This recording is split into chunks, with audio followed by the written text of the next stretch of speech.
Hello po sa inyong lahat. Ako ang inyong tagapaglingkod na si DJ Jane, ang naghahatid ng balita mula sa aklat ng Genesis.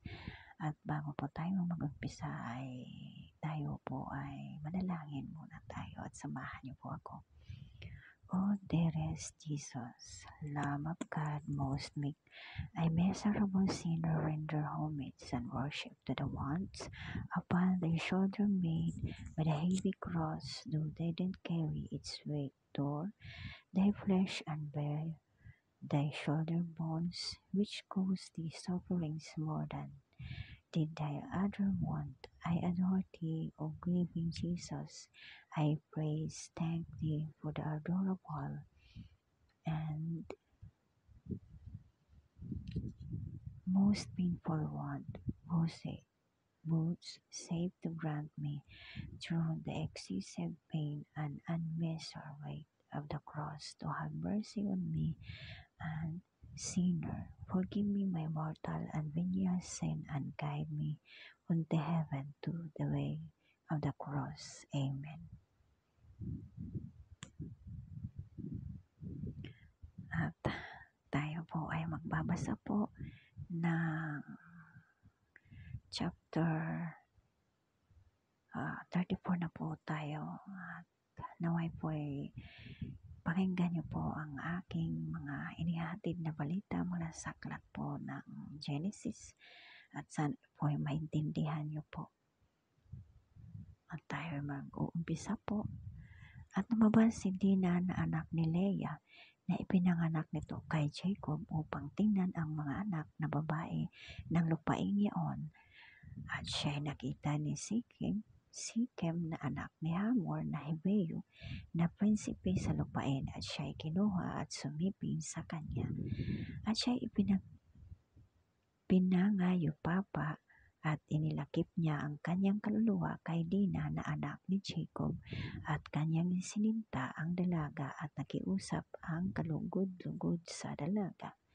At si Sikem ay nagsalita sa kanyang ama kay Hamor na sinabi, ipakamit mo sa akin ang dalagang ito na maging asawa ko. Nabalitaan nga ni Jacob na dinahas ang kanyang anak na si Dina at ang kanyang mga anak ay nasa kasamahan ng mga hayop niya sa parang at tumahimik si Jacob sa hanggang sila'y dumating. At ilabas ni Hamor na ama ni Sikem na si Jacob upang makiusap sa kanya.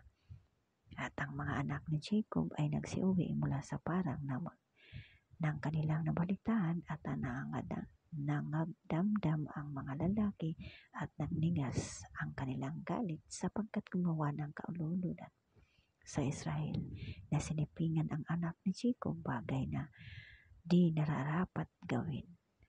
At nakiusap si Hamor sa kanila na sinasabi, ang kaluluwa ni Sikem na aking anak ay sumama sa iyong anak. Ipinamamanhik ko sa iyo na ipagkaluloob niyo ang aking na magiging asawa niya at magsipagsagawa kayo sa amin. Ibinigay ninyo sa amin ang inyong mga anak na babae at ibibigay namin sa inyo ang aming mga anak na babae. At tatahan kayong kasama namin at ang lupain ay nasa harap ninyo, tumahan kayo at mangalakal kayo riyan at magkaroon kayo ng mga pag-aari riyan.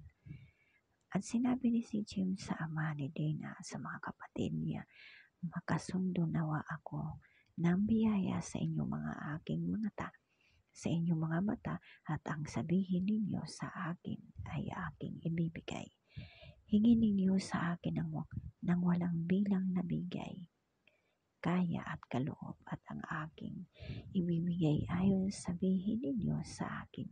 Ipagkaloob lamang ninyo sa akin ang dalaga na maging asawa ko. At nagsisagot na may pagdaraya ang mga anak ni Jacob kay Sikem at kay Hamor na kanyang ama at sila'y nagsalitaan sapagkat kanyang dinahas si Dina na kanilang kapatid.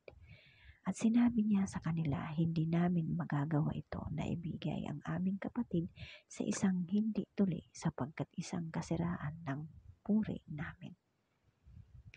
Sa ganitong paraan lamang papayag kami sa inyo kung kayo'y magiging gaya namin na mga tuli ang lahat ng lalaki sa inyo ay ibibigay nga namin sa inyo ang aming mga anak na babae at makikisama kami sa inyong mga anak na babae at tatahan kami sa inyo at tayo'y magiging isa lamang bayan. Tatapat kung ayaw ninyo kaming pakinggan na kayo'y mga tuli, ay dadalhin nga namin ang aming anak na babae at kami ay yayaon. At ang kanilang mga salita ay kinalugdan ni Hamor at ni Shichem na anak ni Hamor. At hindi iniliban ng binata ang paggawa niyaon sapagkat nalugod siya sa anak na babae ni Jacob. At siya ang pinarangalang higit sa buong sambayanan ng kanyang ama, at si Hamor at si Shichem na kanyang anak ay napasa pinunto ang bayan ng kanilang bayan, at sila ay nakiusap sa mga tao sa kanyang bayan na sinasabi, ang mga taong ito ay tahimik sa atin, kaya't magsitahan sila sa lupain at magsipangalakal sila riyan, sapagkat narito ang lupain ay may malabis na kaluwangan sa kanila. Tayo'y makisama sa kanilang mga anak na babae at ang ating ibigay sa kanila ang ating mga anak.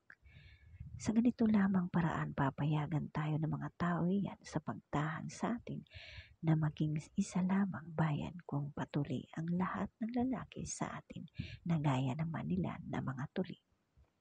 Di ba magiging atin ang kanilang mga baka at ang kanilang mga pag-aari at ang lahat nilang hayop? Atin lamang silang payagan at tatahan sa atin. At ipinakinggan ni Hamor at si Shichem na kanyang anak na lahat na lumalabas sa pintuan na kanyang bayan, at ang lahat ng lalaki ay nagtuli at